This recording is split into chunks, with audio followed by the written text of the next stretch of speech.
السلام علیکم، شاہراہ دستور سے میں ہوں عبدالقیوم صدیقی اور آپ ہیں AQS کے ساتھ، اور میرے ساتھ ہیں جناب عظیم چودھری صاحب۔ عظیم صاحب، بہت لوگوں کے میسیجز آ رہے تھے کہ عظیم چودھری صاحب سے کوئی نشست رکھیں۔ اب آپ کی طلب ہی بہت ہے، ڈیمانڈ ہی بہت ہے، تو دوسری طرف جو ہے آپ سے دوسری طرف دیکھ رہے ہیں کہ پاکستان میں ہاں دوسری طرف جو ہے ہم دیکھیں گے، ہم کافی دن کے بعد مل رہے ہیں۔ آرمی چیف کا تقرر ہو گیا، اس کے بعد عمران خان صاحب کا لانگ مارچ کا ڈراپ سین ہو گیا۔ عمران خان صاحب نے لانگ مارچ کے اختتام پر کہا ہم اس کرپٹ سسٹم سے نکل جائیں گے، ہم اسمبلیوں سے میں نہیں رہیں گے۔ پھر انہوں نے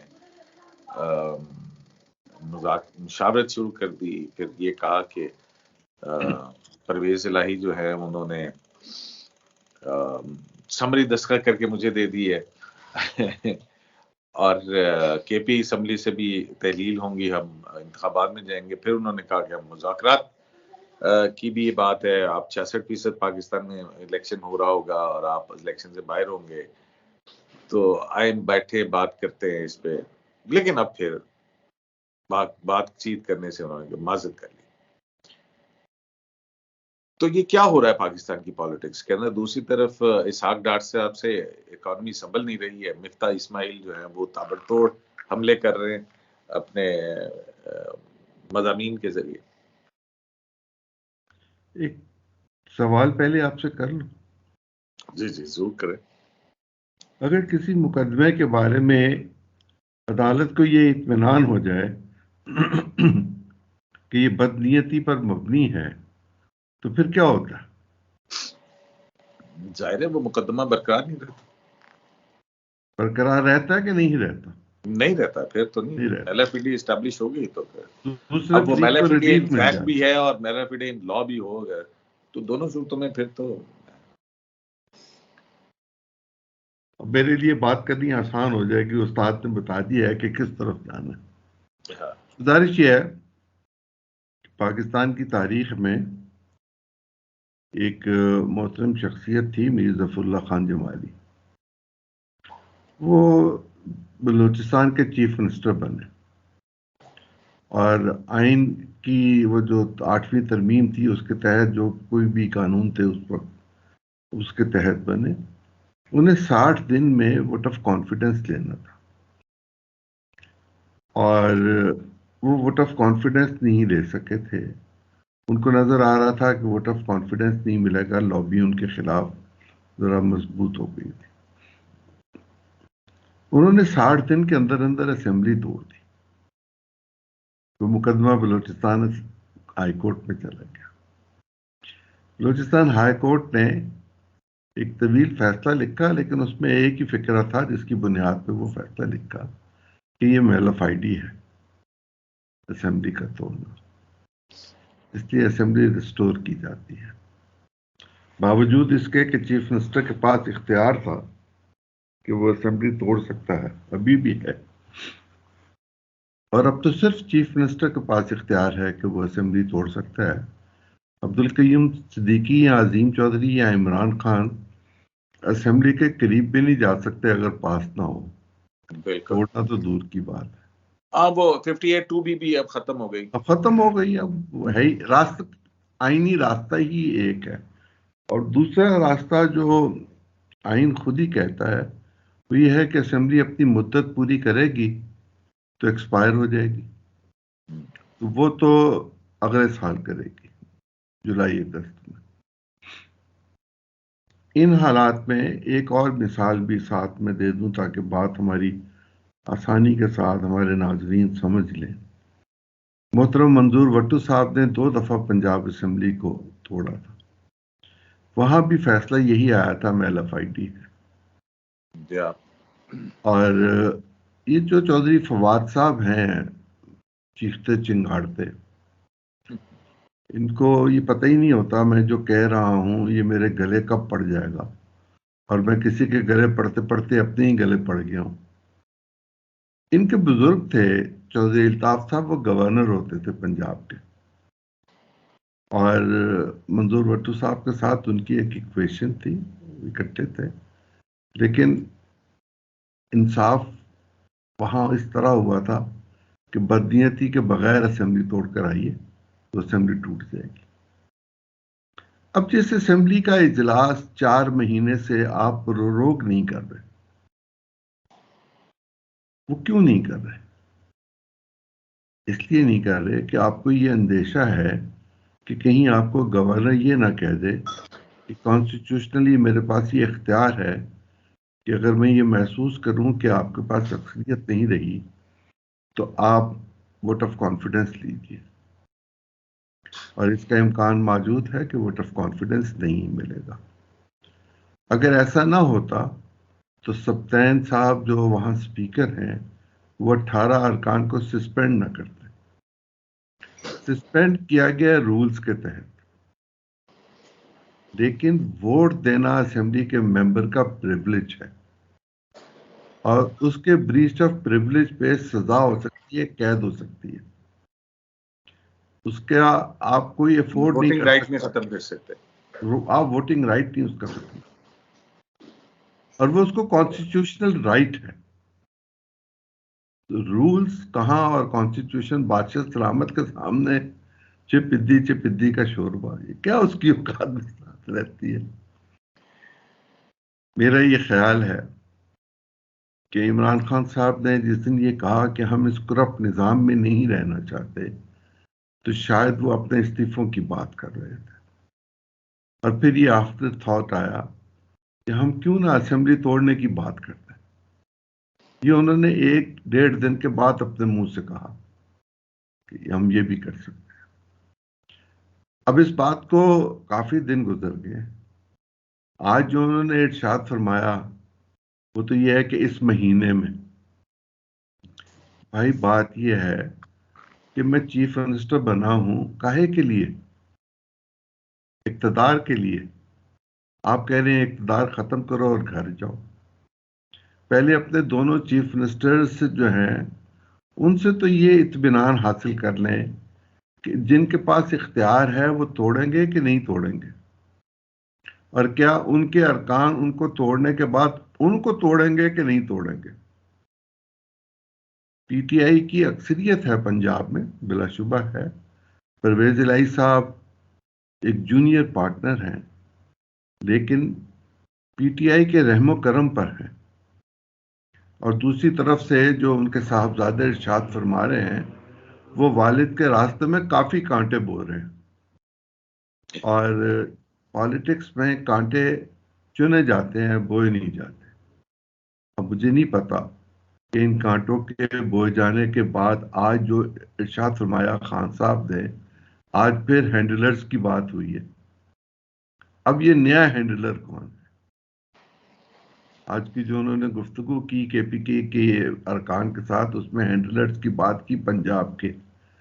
اب یہ ہینڈلر مجھے نہیں پتا، میں نہیں جانتا، اور جس کو وہ اگر کہہ رہے ہیں، جو میں سمجھ سکتا ہوں کہ کس کو کہنا چاہتے ہیں، تو وہ ہینڈلر تو بہت دور ہے بھائی، وہاں تک اس کا ہاتھ ہی نہیں پہنچتا، ہینڈ ہوگا تو پہنچ جائے گا۔ اور اگر کسی نے خان صاحب کو ہینڈ دکھا دیا تو پھر خان صاحب کیا کریں گے؟ خان صاحب اس وقت کسی اسمبلی کے رکن نہیں ہیں۔ خان صاحب پر توہین عدالت کے مقدمات اپنی جگہ پر موجود ہیں، خان صاحب کی پارٹی کے خلاف ادروائز مقدمات موجود ہیں۔ اگر مرکز میں فرض کیجئے کوئی گرفتاری ہو، کوئی معاملہ ہو، تو خان صاحب اس کو لیول کرتے ہیں پنجاب کے اینٹی کرپشن ڈپارٹمنٹ کے ذریعے، بیلنس کرتے ہیں اپنے طور پر، باوجود اس کے کہ وہ یہ کہتے ہیں کہ وکٹمائزیشن نہیں ہونی چاہیے۔ اور یہ دیکھیں میرے سینیٹر کے ساتھ وکٹمائزیشن ہو رہی ہے۔ اب سینیٹر کو سمجھدار ہونا چاہیے، ہیں تو وہ بہت سمجھدار، جے یو آئی سے پی ٹی آئی کا سفر انہوں نے نہایت سمجھداری کے ساتھ طے کیا ہوا۔ اب اس کے راستے میں کتنی امریکہ دفعہ سے قائد پاکستان تک کا سفر بھی، جی امریکہ سے پاکستان تک کا سفر، پاکستان کا سفر بھی، اب پتہ نہیں اس کے راستے میں جیفر تھامسن یا قائد اعظم کی قبر پہ وہ گئے کہ نہیں گئے، اور اگر گئے تو کیا کر کے آئے، مجھے نہیں پتہ کرنا پڑے گا، لیکن کہیں نہ کہیں کوئی نہ کچھ ضرور ہوا ہوگا۔ مولانا فضل الرحمان صاحب سے پوچھیں گے، وہی ٹھیک بتا سکتے ہیں۔ وہ صحیح بتا سکتے ہیں بالکل کہ ایسا کیا ہوا خان تھا. صاحب فرض کیجئے اسمبلی توڑ دیں تو یہ معاملہ سیدھا عدالت میں چلا جائے گا، اور عدالت میں جانے کے بعد وہ جو میل آف آئی ڈی کا معاملہ ہے وہ اپنی جگہ پر موجود ہوگا، اور میل آف آئی ڈی کے لیے یہی بہت کافی ہے کہ دستخط کر کے مجھے دے دیے ہیں کہ میں گورنر کو خط بھجوا دوں گا. یہ بہت کافی ہے. یہ میرا یا قیوم صدیقی صاحب کا اختیار نہیں ہے کہ ہم کسی اور شخص کا خط جو ہے وہ اپنی مرضی سے اپنے پاس رکھ سکیں. وہ خط تو 48 گھنٹے میں امپلیمنٹ ہوتا ہے، ہر صورت امپلیمنٹ ہوتا ہے. وہ زبان سے نہیں، یہ لیکن وہ اس طرح کے بھی سپریم کورٹ کے فیصلے ہیں نا کہ اگر کسی غلط ایڈریس کے اوپر خط چلا جائے تو وہ اس کو چاہیے کہ وہ صحیح درست ایڈریس کے اوپر بھجوا دے. تو یہ اس سے تو وہ کورسپونڈنس کا عمل نہیں ہے. وہ بھی معاملہ موجود ہے نا بزدار اور چودھری سرور صاحب کے درمیان. وہ لیٹر باکس اور تھا، پہنچا کہیں اور تھا، معاملہ کچھ اور ہوا، بیچ میں سے چودھری سرور صاحب کی قربانی ہو گئی. تو عید تو بہت دور ہے. اس وقت بھی کہتے رہے تھے نا کہ بزدار صاحب نے تو خط لکھا ہی نہیں ہے، وہ سب فلانا استعفیٰ تو انہوں نے کسی اور کو دیا تھا، وہ تو کہیں اور چلا گیا. وہ اس وقت بھی ان کا موقع تھا. اس میں خود ہی گئے تھے نا، خود ہی گئے تھے عدالت میں کہ یہ تو پرائم منسٹر کے نام پر ہے، یہ تو گورنر کے نام پر ہی نہیں ہے. تو پہلے اپنی راہیں تو متعین کر لیں کہ جانا کہاں ہے. جی، حالانکہ عمران خان صاحب جو ہے ابھی حال ہی میں ایک اسمبلی انہوں نے توڑی تھی جو سپریم کورٹ آف پاکستان نے بحال کر دی. کیا کہہ کے بحال کی؟ انکانسٹیٹیوشنل ایکٹ قرار دیا. انکانسٹیٹیوشنل. گویا خان صاحب انکانسٹیٹیوشنل کام ایک نہیں کر چکے. قاضی فائز عیسیٰ صاحب والا کام بھی شاید انکانسٹیٹیوشنل تھا. مجھے نہیں پتا کہ اس کے ریپرکشنز میں کیا کیا کچھ آنے والے دنوں میں ہوگا تو صحیح. ایک فیصلہ لکھا گیا ہوا ہے، وہ پڑھا ہوا ہے. جس دن کوئی درخواست گزار اس کو ایفیڈیوٹ کے ساتھ اٹیسٹڈ کاپی کو لگا کے کورٹ میں جائے گا تو کورٹ کچھ نہ کچھ تو اس پہ فیصلہ کرے گی، بھلے تو کوئی 10 سال بعد جائے. جی ہاں، اس میں تو جسٹس یحییٰ آفریدی کا ایک نوٹ ہے جس میں انہوں نے کہا کہ ان کے خلاف کارروائی ہونی چاہیے، صدر وزیر اعظم کے خلاف. اینی ویز وہ اس کی it's a matter of interpretation کہ بھی کیا ہوتا ہے اس میں. لیکن جو حالات بنتے جا رہے ہیں، دیکھیں نا کہ عمران خان صاحب کہتے ہیں کہ اسٹیبلٹی تبھی آئے گی جب الیکشن ہو جائے گا. تو الیکشن دوسری طرف سے آوازیں جو ہیں وہ اس طرح کی بھی آتی ہیں کہ الیکشن 1 سال تاخیر بھی ہو سکتی ہے. اس کے اندر جو پاکستان کی اس وقت معاشی اور حالات ہیں یا معیشت ہے، جس طرح کی ہماری کنڈیشنز ہیں، اس کے اندر اکانومی کہاں کھڑی ہے، کیا کریں، اکانومی کیسے سیدھی ہوگی اگر پولیٹیکل اسٹیبلٹی نہیں ہوگی. عمران خان صاحب تو انسٹیبلٹی کے بادشاہ ہیں اس وقت. بڑا ریلیونٹ کوشچن ہے آپ کا، بہت ہی ریلیونٹ کوشچن ہے، اور اصل ایشو ہی یہی ہے پاکستان کا کہ ہماری اکانومی سٹیبل ہوگی کہ نہیں ہوگی. قرض کی میں کب تک پی جا سکتی ہے؟ کب تک پیے گا؟ بالکل. آخر ایک دن لوگ کہہ دیتے ہیں نا کہ جاؤ بھائی اب میں خانے کے باہر بیٹھوں. تو ہم میں خانے کے دروازے تک تو چلے آئے ہوئے ہیں اندر سے. اب باہر ہمیں دھکا کون دے گا، کس دن دے گا، یہ کوئی دور کی بات نہیں ہے. لیکن ذرا غور کیجئے، ہم 30 ارب ڈالرز کے لیے دنیا سے ریکویسٹ کر رہے ہیں کہ ہمیں امداد چاہیے بحالی کے لیے ان لوگوں کو جو سیلاب سے متاثر ہیں. آج بھی لوگ اپنے گھروں میں نہیں جا سکے، پانی موجود ہے. بات ہے سب جانتی، دنیا جانتی کہ پانی موجود ہے. ایک پورا صوبہ اور ایک صوبے کا کچھ حصہ، دوسرے صوبے کا کچھ حصہ، گویا 3 صوبے متاثر ہیں کافی حد تک، اور وہاں زراعت پوری طرح نہیں ہو سکے گی. آنے والے سال میں ہمیں زرعی اجناس کی کمی ہوگی. یا ہم امپورٹ کریں گے یا ہم بھوکے رہیں گے. امپورٹ کرنے کے لیے پیسے نہیں ہوں گے اور بھوکے رہ کر ہم زندہ نہیں رہیں گے. تو ہم کیا کریں گے؟ یہ ہمارے لیے ایک لمحہ فکری ہے. دوسری طرف جو ہم نے قرض دینے ہیں ان کی مقدار بڑھتی چلی جا رہی ہے، اور ہمیں پیسے کہیں سے مل نہیں سکتے، مل ہی نہیں سکتے. ہمارے لیے تو عمران خان صاحب ہی کافی ہیں یہ بتانے کو کہ ہم ڈیفالٹ کریں گے کہ نہیں کریں گے. اور وہ ڈیفالٹ کے لیے کیا کون کون سی خندقیں کھود کر گئے تھے یہ بھی وہ نہیں بتانا چاہتے. لیکن یہ تو پتہ ہے نا، ماہرین معاشیات کو یہ پتہ ہے کہ وہ کیا کیا کچھ کر کے گئے اور اس کے نتیجے میں پاکستان کی اکنامک کنڈیشنز اور کتنی خراب ہوئی. دیکھیں، بلڈنگ کو تباہ کرنا، برباد کرنا، اجاڑ دینا، گرا دینا یہ بہت آسان ہوتا ہے. لیکن اچھا انجینئر وہ ہے جو بنیاد سے ایک ایک اینٹ رکھ کر بلڈنگ کو تعمیر کرتا ہے، اور اس پہ بہت وقت لگتا ہے. اور نیشن بلڈنگ کا کام تو بہت ہی مشکل ہوتا ہے. ڈسٹرکشن کا کام بہت آسان ہے. اور سب سے زیادہ آسان کام یہ ہے کہ آپ نوجوانوں کو کسی ایسے کام پہ لگا دیں کہ وہ مثبت نہ ہو، منفی ہو، اور آپ یہ ڈپکٹ کر رہے ہوں کہ اصل میں یہی مثبت کام ہے کرنے کا. ذرا حل کیا ہے؟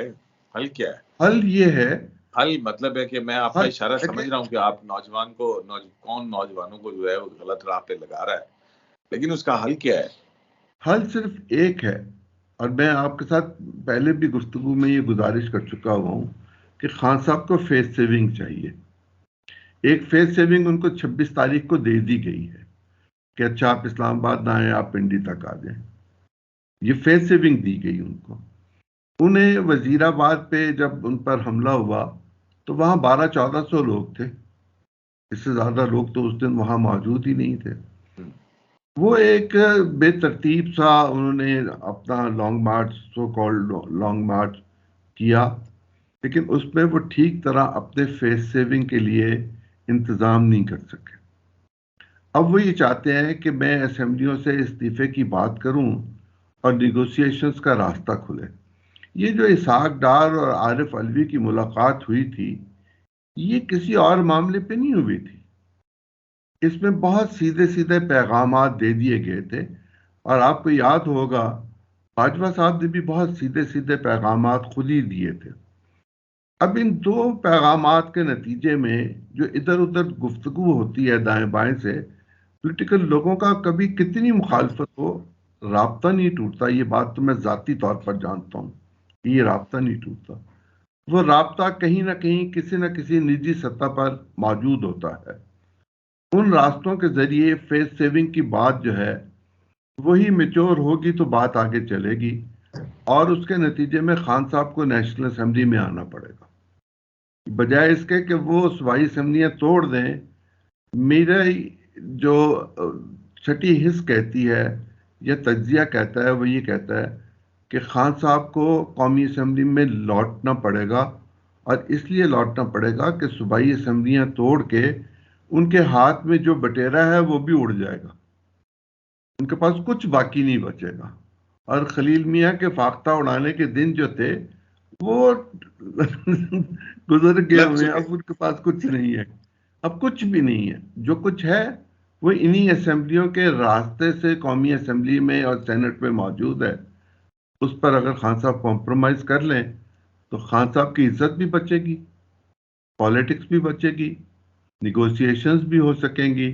اور جس کو فیس سیونگ کہتے ہیں نا، جس میں بہت ساری چیزیں ہوتی ہیں، فیس سیونگ میں ایک این آر او بھی ہوتا ہے، وہ این آر او بھی خان صاحب کو مل جائے گا. ہاں، ورنہ نیب کا نوٹس تو جا ہی چکا ہے. بہت شکریہ اپنا اللہ آپ کو خوش عظیم چاہی صاحب، کافی دن کے بعد، لیکن ابھی گفتگو تشنے ہے، لیکن وقت جو ہے ہمارا ظاہر ہے ہم نے اپنے اوپر بھی خیال رکھی ہے کہ 20 منٹ کا وقت جو ہے وہ ہم اس سے عبور نہیں کریں گے. تو یہ جو آرمی چیف کی تقرری کے دوران کیا کچھ ہوتا رہا، اور پھر یہ مونس الہی صاحب کا جو انکشاف ہے کہ جنرل باجوہ نے تو مجھے کہا کہ عمران خان کی طرف جاؤ، اور اب یہ ان کے خلاف ہی جو ہے وہ ٹرینڈز بنا رہے ہیں، یہ اچھی بات نہیں ہے. اس پر جو ہے اگلی نشست میں آپ سے گفتگو کریں. شرح دستور سے عبدالقیوم صدیقی کو ایک اس لائف سے اجازت دیجیے. اللہ نگہبان.